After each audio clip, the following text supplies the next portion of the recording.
బండి వేసుకొస్తున్నారు, బండి లేకుండా వచ్చిన వాళ్ళు కూడా ఉన్నారు, అవి చెప్పడం. సైకిల్ మీద వచ్చిన వాళ్ళు ఉన్నారు, ఆ విషయం చెప్పడం. నడిచి వచ్చేవాళ్ళు ఉన్నారు, ఆ విషయం చెప్పడం. బళ్ళు ఉన్నాయి, చూడు కావాలంటే. బళ్ళు ఎన్ని ఉన్నాయి? ఓ 10 ఉంటాయి. ఆ 10 వీడు చేరాలి, స్టైల్. నేను బండి కొన్నాం అని తల్లిదండ్రులు కొనలేము, మనకు డబ్బులు లేవరా అంటే ఏదో చేసి కొనాలి, వాడికి లెక్క తెలియదు. ఇప్పుడు నీకు బండి ఎందుకురా అంటాడు. నీకు డబ్బు ఉన్న తల్లిదండ్రులు ఎవరైనా ఉంటే డబ్బు ఉంటే ఉండొచ్చు, డబ్బు ఉంటే అన్నీ కొనాలా ఏంటి? నీకు ఇప్పుడు బండి ఎందుకురా 10వ తరగతికి సైకిల్ వేసి వెళ్ళొచ్చు కదా అంటే నేను కుదరదు అంటాడు. వెంటనే తండ్రి కాదన్నా తల్లి సమర్థిస్తుంది, ఫోన్లే కొనొచ్చుగా, మనం ఎన్నింటికి తగలపెట్టట్లేదు. వెంటనే భర్తకి భార్యకి గొడవ ఇక్కడ. ఇప్పుడు సమర్థింపు. ఒకవేళ తండ్రి కానీ తల్లి కానీ ఖచ్చితంగా నిలబడి నేను కొన్నాను అనుకో, వెంటనే కుర్రాడు ఏమంటాడు తెలుసా, నేను ఇంట్లో వెళ్ళిపోతా, లేకపోతే ఏదో చేసుకుంటా. బెదిరింపులు, బ్లాక్మెయిలింగ్. వెంటనే తల్లి తండ్రి రాజీ పడిపోతారు. ముందు తల్లి రాజీ పడిపోతుంది, వాడు ప్రాణం తీసుకుంటారంటాడు. ఒక్కగానొక్క కొడుకు, ఏమైపోతాం మనం? ఓ బండి కొంటే ఏమైంది ఇప్పుడు? ₹1,00,000 ఇంతేనా? రూపాయల దృష్టితో ఆలోచిస్తారండి. రూపాయల సమస్య కదమ్మా, వాడు చెడిపోతాడు ఖచ్చితంగా. 10వ తరగతి అంటే 14 years, 14 ఏళ్ళ వాళ్ళకి బండి ఎలా ఇస్తారు మీరు? లైసెన్స్ రావాలి కదా, 18 ఏళ్ళు దాటితే కానీ లైసెన్స్ రాదు కదా. 14 ఏళ్ళ వాళ్ళకి బండి ఎలా ఇస్తారు? 15 ఏళ్ల కుర్రాళ్ళు, 16 ఏళ్ల కుర్రాళ్ళు రింగ్ రోడ్లో 16 లక్షల బండి వేసుకుని వెళ్ళి 120-130 కిలోమీటర్ల స్పీడ్లో వెళ్ళి ప్రాణాలు పోగొట్టుకున్నారు. తల్లిదండ్రులు గర్భశోకంతో ఉన్నారు. ఈవేళ హైదరాబాదులో ప్రముఖులు, సినీ నటులు, పెద్దవాళ్ళు, చాలా పెద్దవాళ్ళు తట్టుకోలేని శోకంతో ఉన్నారు. వాడికి నిండా 15 ఏళ్ళు లేవు. వాడు బండిని పేచి పెట్టి కొనిపించుకున్నాడు. కొనిపించుకున్నవాడు తిన్నగా ఉండడగా రింగ్ రోడ్లో వెళ్ళాడు. అక్కడ కొంచెం ఖాళీగా ఉంటుంది. 100 స్పీడ్ కాదు, 150 స్పీడ్ పెట్టాడు. ఆ కుర్రాడికి ఏం తెలుస్తున్నాడు ఆ వయసులో బాధ్యతలు?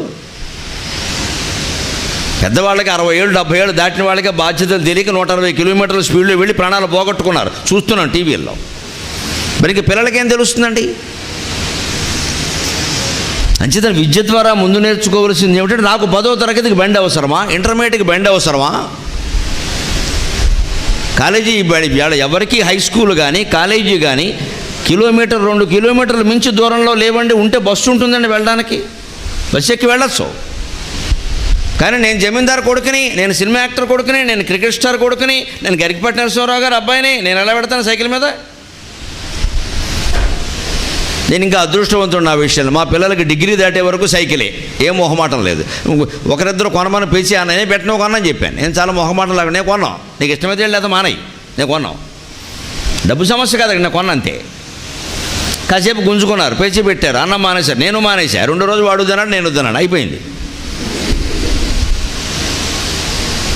కానీ ఇలా ధైర్యంగా ఉండగలిగే లక్షణం చాలామందికి తల్లిదండ్రులకు లేదు. ఇవాళ వాడు అన్నం మానేశాడు, ఒక్కగానొక్క బిడ్డ అని అమ్మాయిలకి అబ్బాయిలకి అందరికీ బళ్ళు కొంటున్నారు శుభ్రంగా.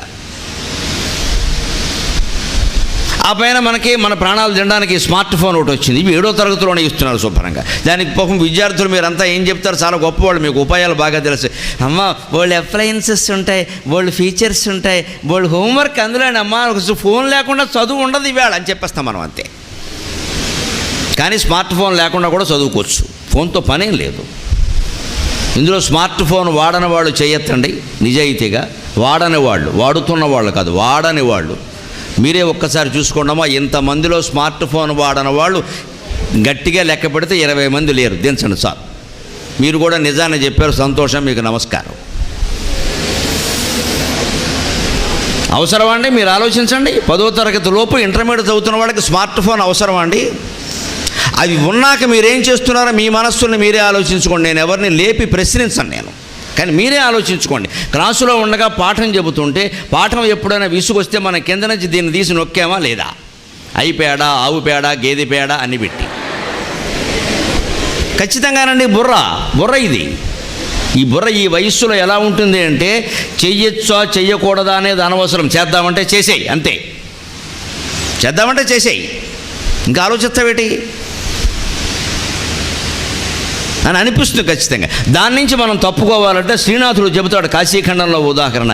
నీ జీవితం విద్య నీకు ఉపయోగపడేలా చేసుకోవాలని కాళిదాస్ చెప్పాడు కదా. నీ జీవితంలో సమస్యలను ఎదుర్కోవడానికి, నీ తెలివితేటలు పెరగడానికి, నీకు సమాజం పట్ల ప్రేమ భక్తి కలగడానికి, నీ జీవితం పట్ల నీకు బాధ్యత కలగడానికి నీ చదువు ఉపయోగపడినప్పుడు దేనికి చదువు అంతా? నువ్వు 10వ తరగతి చదివితే 100వ తరగతి చదివితే ఎవరికి కావాలి ఇక్కడ?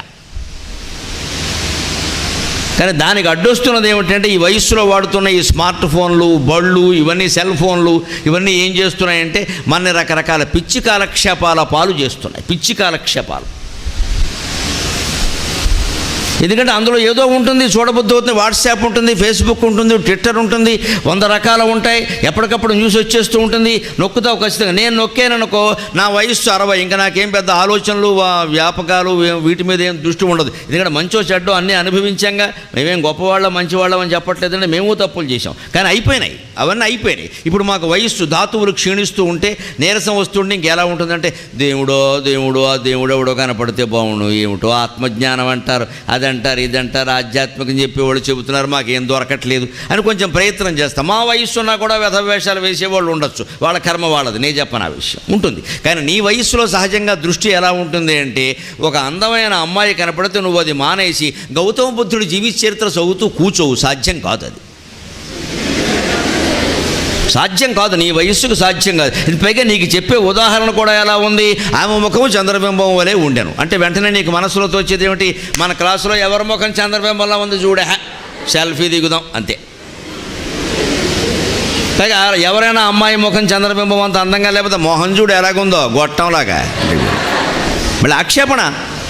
అందంగా ఉంటే ఫోటో దిగుతాడు, అందంగా లేకపోతే ఆక్షేపిస్తాడు. అంటే అందంగా లేని మనుషులందరూ చచ్చిపోవాలంటే నాకు అర్థం కాదు. ఆ చంద్రబింబంలాగా అందంగా లేని అమ్మాయిలు అబ్బాయిలు చచ్చిపోవాలా? అందరూ అందంగా ఉంటారా? పైగా అందం అనేది ఏమన్నా మనం ప్రయత్నిస్తే వస్తుందా? నాకు ఇప్పుడు నెత్తి మీద జుట్టు కావాలమ్మా, ఏం చేస్తే వస్తుందో మీరు చెప్పండి. I'm very much worried about that. నేను కవిని చూసి అసూయపడను, నేను కవిని. నేను పండితులను చూసి అసూయపడను, నాకు పాండిత్యం ఉంది. నేను కోటీశ్వరుని చూసి అసూయపడను, నేను ఐశ్వర్యవంతుడు. నేనేం పేదవాడిని కాదు, నేను 10 మందికి దానం చేసే పరిస్థితిలో ఉన్నా, నేనేం పేదరికంలో లేను. నేను ఇంకొకళ్ళ అందాన్ని చూసి కూడా నేను అసూయపడను. నేను అందంగా ఉంటానని మా ఆవిడ చెప్పింది సార్, ఇంకెవరు చెప్పక్కర్లేదు. ఇంకెవరైనా చెబితే ప్రమాదం, ఆవిడ చెప్పకపోతే ప్రమాదం. నాకు చెప్పేసింది, గొడవలేదు. కానీ నెత్తి నిండా జుట్టు ఉన్నవాడిని చూసి నేను కుళ్ళిపోతాను. మీకేం తెలుసు? నాకు లేదు, జుట్టు లేదు, బట్టతల అయిపోయింది, 10 ఏళ్ల క్రితం పోయింది, ఉంటే బాగుండు అనుకుంటానండి. ఎవరికి లేని దాని గురించి వాడు ఏడుస్తాడండి. మీకేం తెలుసు? నాకు ఉంది బాధ. కానీ ఈవేళ నేను 300 అష్టావధానాలు చేశాను, 10 శతావధానాలు చేశాను, సహస్రావధానం చేశాను. 20 రోజుల్లో ఇలా 1000 మంది విద్యార్థులు కాదండి, విద్వాంసులు కూర్చొని తెలుగులో సంస్కృతంలో రకరకాల ప్రశ్నలు వేస్తే వాళ్ళకి 20 రోజుల్లో 1000 పద్యాలు చెప్పి చివరి 21వ రోజున ఉదయం నుంచి రాత్రిలోగా 1000 పద్యాలు ఏకధాటిగా అప్పగించాను. దాన్నే సహస్రావధానం అంటారు. ఇంత ప్రయత్నం చేశాం. కానీ నేను సరస్వతీదేవి ఇంత చేశాను కదా అని ఆవిడ సంతోషించి, నీలా చేసిన వాళ్ళు రాష్ట్రం మొత్తం మీద ఎవరో లేరురా, నువ్వు ఉన్నావు, ఇన్ని పద్యాలు అప్పగించావు, సరస్వతీదేవి పరువు నిలబెట్టావయ్యా అని సరస్వతీదేవి కనపడితే నేనేం అడుగుతానో తెలుసా? నెత్తి మీద జుట్టు లేదమ్మా, జుట్టి అని. నీకు నా బాధ నాది. అప్పుడు సరస్వతీదేవి ఏమిటో వేర్రాడు, జుట్టు కోసం ఏడుస్తున్నాడు, ఇంత పాండిత్యం ఉండి కూడా. పోన్లే వాడు అడిగాడు కదా ఇద్దాం అని జుట్టు ఇచ్చి నా ఉపన్యాస శక్తి, నా ప్రవచన శక్తి, నా పద్యాల శక్తి మొత్తం పీకేసింది అనుకోండి. నా బతుకు ఏంటండి? నన్ను జుట్టు ఉంది కదా అని ఎవడన్నా పిలుస్తాడా? జుట్టు ఉన్నవాడు చాలామంది ఉన్నారు లోకంలో, అందరినీ పిలిచి మాట్లాడమంటారా? నాకు మాట్లాడడానికి వీలు కాదండి అయినా బతిమాలుతారా?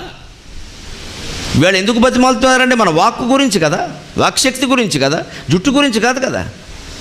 అంచేత లోపాలు వెతుక్కోవడం మొదలు పెడితే మనలో కూడా మనకి చాలా దొరుకుతాయి, ఇతరుల్లో ఇంకా ఎక్కువ దొరుకుతాయి.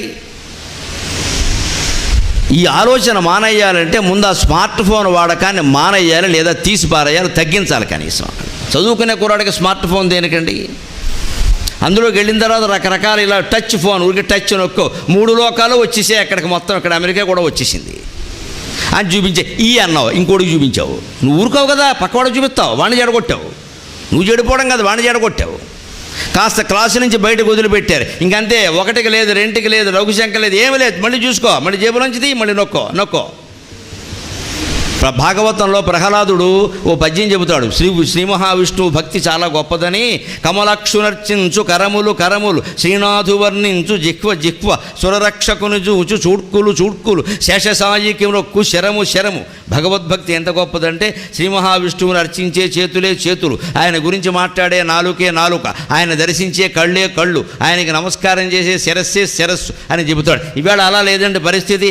కంప్యూటరు స్పృశించు కరములు, సెల్ ఫోనులో వాగు జిహ్వ, కంప్యూటరు స్పృశించు కరములు, సెల్ ఫోనులో వాగు జిహ్వ, వాట్సాప్ చూచడి వాల్గంటి, వెంటనే లైక్ కొట్టు వేలు,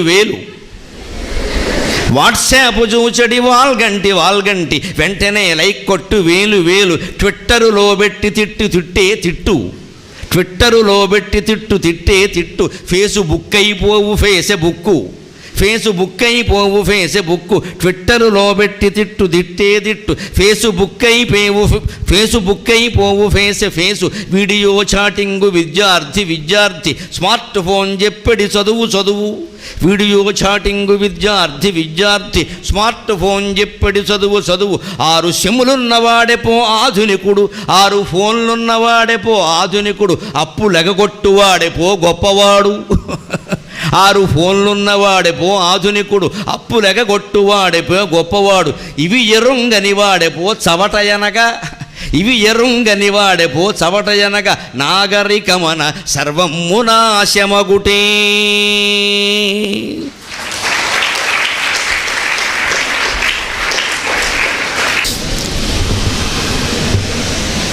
నాగరికత పేరు మీద మొత్తం నాశనం చేసుకుంటున్నాం మనం. కానీ ఇవి ఏవీ లేని కాలంలోనే పిల్లలు ఎలా చెడిపోతాడో శ్రీనాథుడు చెప్పాడు. ఆయన 15వ శతాబ్దపు కవి శ్రీనాథుడు. అంటే మీరు పాఠాల్లో కూడా ఎక్కడైనా వినుంటారు. కవి సార్వభౌమ శ్రీనాథుడు. కాశీఖండం, భీమఖండం, హరవిలాసం, శివరాత్రి మహాత్మ్యం, శృంగార నైషధం లాంటి అద్భుతమైన కావ్యాలు రాసిన మహాకవి. ఆ కాలంలో ఫోన్లు లేవు కదా, కనీసం ల్యాండ్ ఫోన్ కూడా లేదు కదా, టీవీ లేదు, రేడియో కూడా లేదమ్మా. 15వ శతాబ్దంలో ఏముంటాయి? 2 ఎడ్ల బళ్ళు, 1 ఎద్దు బళ్ళు. ఆ రోజుల్లోనే పిల్లలు చెడిపోయారు. గుణనిధి అని ఒకడు ఉంటాడు. అందులో బ్రాహ్మణ కుటుంబంలో పుట్టాడు. తండ్రి వేద పండితుడు, రాజాస్థానంలో పండితుడు. కానీ ఆయన రాజాస్థానం వ్యవహారాల్లో పడి కొడుకును పట్టించుకోవడం మానేశాడు. ఇప్పుడు కూడా చాలామంది తల్లిదండ్రులు అంతే, రాజకీయాల్లో ఉంటారు, మహిళా సంఘాల్లో ఉంటారు. ఇప్పుడు ఏవీ లేకపోయినా మొత్తం స్మార్ట్ ఫోన్లో ఉంటున్నారు. వాళ్ళు కూడా అమ్మకో ఫోను, నాన్నకో ఫోను. ఎవరు గొడవల్లో వాళ్ళు. పిల్లల్ని పట్టించుకునే స్థితి లేదండి ఇప్పుడు వేళ. అందుకని వీళ్ళు ఏమంటున్నారు, వీళ్ళు మమ్మల్ని పట్టించుకోలేదు అనకుండా వీళ్ళకో ఫోన్ కోరు బారేశారు గొడవ లేకుండా. నీ ఫోన్ నువ్వు ఉండు, నా ఫోన్ నేను ఉంటా. అంటే తల్లి పిల్లతో మాట్లాడాలంటే I want to talk with you అని మెసేజ్ పెట్టాలి. ఆర్ యూ ఫ్రీ అంటాను. ఎదురుగా పిలిచి మాట్లాడడానికి I'm busy mummy, why are you can't you put a message అంతే. అంటే మెసేజ్ పెట్టి అనుమతి తీసుకుని మాట్లాడాలి. ఇలా ఉన్నాయి మానవ సంబంధాలు. మా కాలంలోనే ఇలా ఉంటే రేపు మీకు పెళ్ళిళ్ళై పిల్లలు కాక మీ పిల్లలతో మీకు ఎలా ఉంటాయో ఆలోచించండి. ఈ భయంకరమైన శిక్ష అప్పుడు పడితే అప్పుడు అర్థమవుతుంది. ఇదేమి సమాజం, ఇదేం మానవత్వం, ఇదేం కుటుంబం. తల్లి పిల్లలు మాట్లాడుకోరు, తండ్రి కొడుకు మాట్లాడుకోరు. ఏమిటిది ఫోన్లు పట్టు కూర్చోవడం ఏంటి ఎక్కడ పడితే అక్కడ, ఏం జరుగుతుందో లేకుండా. ఇవేవీ లేని రోజుల్లోనే పిల్లలు ఈ వయస్సులో సరిగ్గా మీరు 10వ తరగతి ఇంటర్మీడియట్ అంటే ఇక్కడ 14 ఏళ్ల నుంచి 16 ఏళ్ల వయస్సులోపు ఉంటారు అంతే కదండి సుమారుగా. అంతకు మించి ఉండే అవకాశాలు లేవు. 14 నుంచి 16 పోనీ 17 మహా అయితే. ఈ వయస్సు ఎలాంటిదంటే మనం జాగ్రత్తగా ఉండాల్సిన వయస్సు ఇది. అవినయ నిధానమగుని నవయౌవన శైశవమున నడిమి వయస్సునన్ కవిసిన వ్యసనోద్రేకంబు అవగాఢము దీని మానుమయ్య కుమార అనే గుణనిధికి తల్లి ఉపదేశం చేస్తుంది. వాడు పండితుల ఇంట్లో పుట్టి చదువుకోకుండా పేకాట ఆడి, ఆ పేకాట కోసం అప్పులు చేసి బాకీలు పడి దానికి డబ్బు లేక ఇంట్లో వస్తువులు పట్టుకెళ్ళి తాకట్టు పెట్టేస్తాడు. చివరికి చెంబులు గ్లాసులు కూడా మరి ఏం లేవు ఇంట్లో, ఏం చేస్తాం అని పెట్టేశాడు. ఈ తల్లి ఏం చేసింది, పిల్లాడి మీద ప్రేమతోటి భర్తకి చెప్పకుండా దాచిపెట్టింది. అవన్నీ కొట్టేస్తాడని, ఆయన కోపిష్టి కొట్టేస్తాడేమో అని ఆయనకి చెప్పేసి ఉంటే బాగుండేది. చెప్పలేదు, దాచిపెట్టింది. ఆ దాచిపెట్టి ఒకరోజు కొడుకును కూర్చోబెట్టి ఆవిడ ఉపదేశం చేస్తూ, నాయన చెడిపోతున్నావురా, దెబ్బతింటావు, మీ నాన్నకి చెబితే నన్ను కూడా శిక్షిస్తారా, ఇద్దరిని ఇంట్లోంచి గెంటేస్తారా, నువ్వు నీ కొడుకును పాడు చేసావంటారా, నన్ను పుత్ర ప్రేమతో చెబుతున్నాను నాయన, కాస్త నా మాట విను అంటే, ఏమిటమ్మా వినేది అన్నాడు. అప్పుడు చెబుతోంది ఆ తల్లి, అవినయ నిధానమగుని నవయౌవన శైశవమున నడి మీ వయస్సునని. మీ వయస్సు గమనించండి, 10వ తరగతే కదా, అంటే 14 కదండి వయస్సు. 14 కంప్లీటెడ్. వయస్సు ఎప్పుడు ఎలా చెప్పాలి అంటే నడుస్తున్న వయస్సు చెప్పకూడదండి, కంప్లీట్ అయిన వయస్సు చెప్పాలి. నీకు ఎంత వయస్సు అంటే 14, 10వ తరగతి వాళ్ళు చెప్పాల్సింది అంతే. ఇంటర్మీడియట్ వాళ్ళు 15, ఫస్ట్ ఇయర్ వాళ్ళు, సెకండ్ ఇయర్ వాళ్ళు 16, అంటే 16 కంప్లీటెడ్, 15 కంప్లీటెడ్. నా వయస్సు ఎంత అంటే 60 కంప్లీటెడ్. మొన్న సెప్టెంబర్ 10వ తారీఖుతో నా కంప్లీట్ అయింది అంతే చెప్పాలి. 61 నడుస్తుంది అంటే ఎవరికి ఇది ఎంతకాలం నడుస్తుంది, ఇంకో నెలలో పుట్టినరోజు రావచ్చు, అది సమస్య కాదు. ఎప్పుడు వయస్సు పూర్తయిన సంవత్సరాల్లో చెప్పాలి. మీకు పరీక్షల్లో ఎక్కడైనా మీ వయస్సు ఎంతో పేర్కొనండి అంటే 14 సంవత్సరాల 3 నెలలు 6 నెలలు అని చెప్పకూడదు. 14 అంటే చాలు, అంతే, కంప్లీట్ అయింది చెప్పు. రేపు నీ పుట్టినరోజు అన్నా కూడా ఇవాళ నీ వయస్సు 14, రేపటి నుంచి 15, అది వేరే విషయం. రేపు పుట్టినరోజు అయినా సరే దగ్గరికి వచ్చింది కదా అని చెప్పకూడదు, ఈవేళ 14 అంతే. రేపు పుట్టినరోజు వచ్చింది కదా, రేపటి నుంచి 15. సరిగ్గా ఈ టీనేజ్ 14 కదండి, అంతకుముందే 13, 12 కూడా కాదు, 13, 14, 15, 16, 17, 18, 19 అని టీన్లే. దీన్నే టీనేజ్ అంటారు. మన తెలుగులో దీన్ని నవయౌవన శైశవం అంటారు. శైశవం అంటే శిశు దశ, చిన్నపిల్లాడు, ఉయ్యాల్లో పిల్లాడు, ఆడుకునే పిల్లాడు, పాకే పిల్లాడు, కాస్త అడుగులు నేర్చిన పిల్లాడు. వాళ్ళకి ఇబ్బంది లేదండి, వాళ్ళు తల్లిదండ్రులకు భయపడతారు. ఏయ్ అనగానే అప్పటికే లాగు తడిసిపోయి ఉంటుంది, వాడికి వింటాడు. కానీ మీ వయస్సు ఎలాంటిది అంటే 14 ఏళ్ళు వయస్సు వచ్చిన తర్వాత అదుపులో పెట్టడం చాలా కష్టం. అందుకే నిర్వాహకులు మీతోనే సభ పెట్టారు, మళ్ళీ తల్లిదండ్రులతో పెట్టలేదు. నేను వాళ్ళకి ఏం చెప్పినా ఉపయోగం లేదు. ఈ వయస్సులో 14 నుంచి 17 వరకు అదుపులో పెట్టచ్చు పెట్టకూడదు అనే కంగారులో ఉంటుంది పరిస్థితి. కొన్ని వింటారు, కొన్ని వినరు. అడోలసెంట్ ఏజ్ అంటారు ఇంగ్లీష్లో కూడా దీన్ని. తెలుగులో దీన్ని నవయౌవన శైశవం అన్నారు. అంటే శిశువు అంటే శిశువు కాదు, యువకుడు అంటే యువకుడు కాదు, ఏది కాదు, రెండు కాదు. మీరు యువకులు అంటే కాదండి, 20 ఏళ్ళు దాటితేనే యువకులమ్మ. 16 ఏళ్ళకి 17 ఏళ్ళకి యువకులు అనడానికి వీల్లేదు. 20 ఏళ్ళు దాటితేనే యువకులు, 20 ఏళ్ల లోపు. అలాగని చిన్నపిల్లలు అనడానికి వీల్లేదండి. మీకు 14, 15 ఏళ్ళు దాటాయి, చిన్నపిల్లలు ఎలా అవుతారు?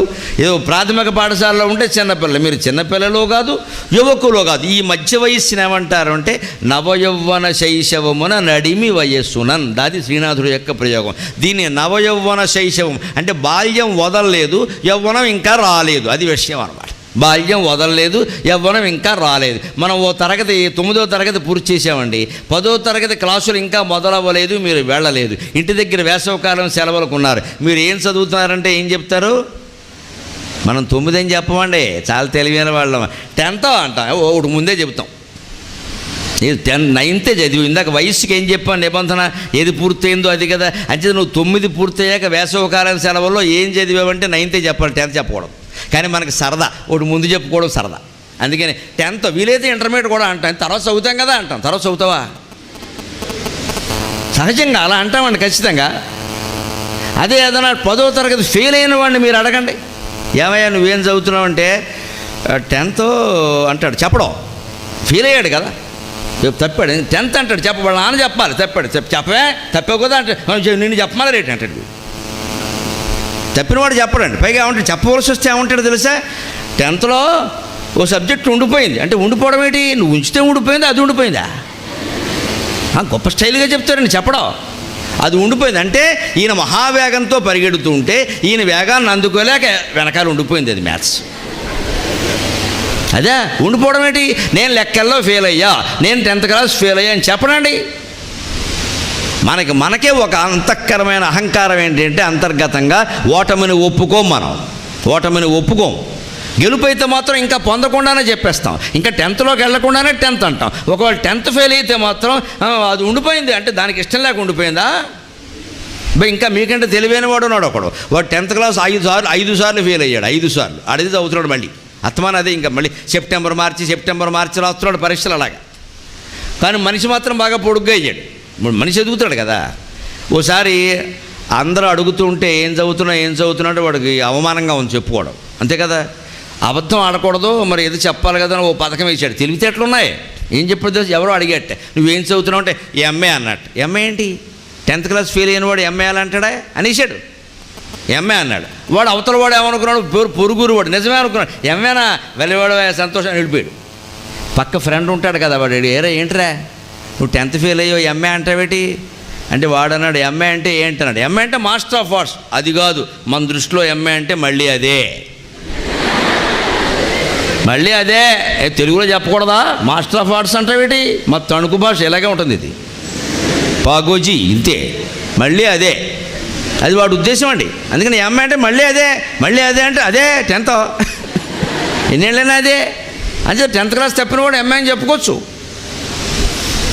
మన జీవితంలో మన వ్యక్తిగత జీవితంలో మనం తెలియకుండానే చేస్తున్న పొరపాటు ఏమిటి అంటే, ఏదైనా గెలుపు ఉంటే దాన్ని ముందే అందేసుకుంటాం. మనం ఓటమి ఏదైనా ఉంటే పక్కకి తప్పించేస్తాం. కానీ నాకేం మొహమాటం లేదు చెప్పడానికి. 300 అష్టావధానాలు, 10 శతావధానాలు, సహస్రావధానం చేసి ఇవాళ ప్రపంచంలో 18 దేశాలు ఒక్కోటి 10 సార్లు తిరిగేశాను నేను. కానీ ఇంత ప్రతిభ కలిగిన వ్యక్తిని నేను 10th క్లాస్ ఓసారి తప్పాను, నాకేం మొహమాటం లేదు చెప్పడానికి. రెండోసారి నేను పాస్ అయ్యాను. నా తల్లిదండ్రులు నన్ను కొట్టలేదు, తిట్టలేదు. మా అమ్మ అయితే పోన్లే ఎరా నాయన అంటే ఏమైనా చేసుకుంటావేమో అని బెంగ. అప్పట్లో అటువంటివి ఏం లేవు. కానీ ఒరే బాధపడకరా, 2 ముద్దలు తినరా, ఏదో చదువు అదే వస్తుంది లేరా, లేకపోతే వ్యవసాయం చేసుకుంది కానీ అంది తప్ప మా అమ్మ అసలు తిట్ల. మా నాన్నగారు కూడా ఏదో ఓ రోజు పాపం తండ్రి కదండి కొంచెం బెంగ. పైగా మా ఇంట్లో 5 అన్నదమ్ములు ఉంటే ఎవ్వరూ ఫెయిల్ అవ్వాలి, నేను ఒక్కనే ఫెయిల్ అయ్యా. అందరూ మొదటిసారే పాస్ అయ్యారు 10th. కాశీపాడని తాడేపల్లిగూడెం పక్కన ఉంది మూర్తిరాజు గారి బడి, కెనడీ హై స్కూల్, అందులో చదువుకుని ఇవాళ జిల్లా పరిషత్ అయింది. అందులో చదువుకున్నాను నేను. 10th ఫెయిల్ అయ్యాను నేను. మా నాన్నగారు 2 రోజులు అయింది పాప, ఆయన తండ్రి కదా కొంచెం దుఃఖం ఒక మనస్సులో ఉంది, ఏమిటో వీడు ఒక్కడో ఇలా అయ్యాడు అనుకుని సరే ఆయన పిలిచి నేను బాధపడతా, ఒరే అబ్బాయి కంగారు పడుకో, మళ్ళీ చదువు, సబ్జెక్ట్ బాగా గట్టి పడుతున్నాడు. ఎందుకంటే అప్పట్లో 10th క్లాసులో ఇంగ్లీష్ పోతే ఇంగ్లీష్ కట్టడం, సైన్స్ పోతే సైన్స్ కట్టడం లేదమ్మా. మా కర్మ ఏంటంటే మొత్తం 6 కట్టాలి. అప్పుడు పద్ధతి అంతే. అప్పుడే ఫెయిల్ అయ్యాను. నువ్వు ఏ సబ్జెక్టులో 1 మార్కు తక్కువ వచ్చిపోయినా సరే మొత్తం అన్నీ మళ్ళీ కట్టాల్సిందే, ఏడాది చదవాల్సిందే. నేను క్లాసులోకి వెళ్ళగానే మిగిలిన పిల్లలు సీనియర్ ఆర్టిస్ట్ అనేవాళ్ళు. మరి రెండోసారి చదువుతున్నాం కదా, వేళకోళం. ఆ నిందలన్నీ పడ్డాను, ఆ వేళాకోళాలు పడ్డాను. కానీ నా తండ్రి నాకు గొప్ప స్ఫూర్తిగా నిలిచాడు. మళ్ళీ చదవరా అబ్బాయి, ఇంకోసారి రుబ్బితే పిండి మెత్తపడుతుంది కదా, అలాగే సబ్జెక్ట్ కూడా మెత్తపడుతుందిరా, బాగా చదవమన్నాడు. నేను మొదటిసారి ఉత్తీర్ణున్నై ఉంటే నాకు వచ్చినటువంటి మార్కులు 600కి 280. అదో మార్క, 600కి 280. కానీ రెండోసారి నేను మళ్ళీ రాసినప్పుడు అదే 600కి నాకు 400 మించి మార్కులు వచ్చాయి. నేను సాధించానా లేదా రెండోసారి చదివి? మరి ఏమిటండి అభ్యంతరం? ఇవాళ మళ్ళీ ఇంత రంగంలో ఇలా ఉన్నామా లేదా? ఇవాళ 10th క్లాస్ తప్పానో నేను చెబితే తప్ప ఎవరికి తెలియదు, నేను చెప్పినా నమ్మట్లేదు మా అభిమానులు భక్తులు. మీరు చెప్పగానే పరుగు పోతున్నట్టున్నారు. పోయేది ఏమిటంటే ఉన్న విషయం కదా. అందుకే నిర్భయంగా ఉండాల్సింది, నిశ్చింతగా ఉండాల్సింది విద్యార్థులు ఏమిటంటే, ఒక దారి దెబ్బతింటాం, ఓ సబ్జెక్టులో తక్కువ వస్తే వస్తాయి, దాన్నే మళ్ళీ పట్టుదల బట్టి గట్టిగా చెబితే బ్రహ్మాండంగా వస్తాయి. అప్పుడు సరిగ్గా మనం ఏమైపోతామంటే మనకంటే మార్కులు తక్కువ వచ్చిన వాడితో స్నేహం చేస్తాం మనం. అదే పొరపాటు. మనం వెతికేసుకుంటాం, వెంటనే ఫెయిల్ అయిన వాళ్ళు 4 వెతికేసుకుంటాం, తణుకులో ఎక్కడున్నారో ఫెయిల్ అయిన వాళ్ళని వెతికిని వాళ్ళ ఇంటికి వెళ్ళిపోయి దారా అంటాం. ఎందుకంటే మనకు వాడితో బాగుంటుంది సుఖంగా, పాస్ అయిన వాడితో బాగుండదు, సహజం అది. వెంటనే వెళ్ళిపోతాం అక్కడ. ఇంకా వాళ్ళు ఏం చేస్తారు, చదువుకునేవాడు బాగుపడ్డా అని చెప్పి సినిమా యాక్టర్లు, క్రికెట్ వాళ్ళ పేర్లు చెబుతారు, వాళ్ళు ఎవరు చదువుకోవాలా అంటాడు. అది బాగా పట్టిస్తుంది మనకి. అప్పుడు వెంటనే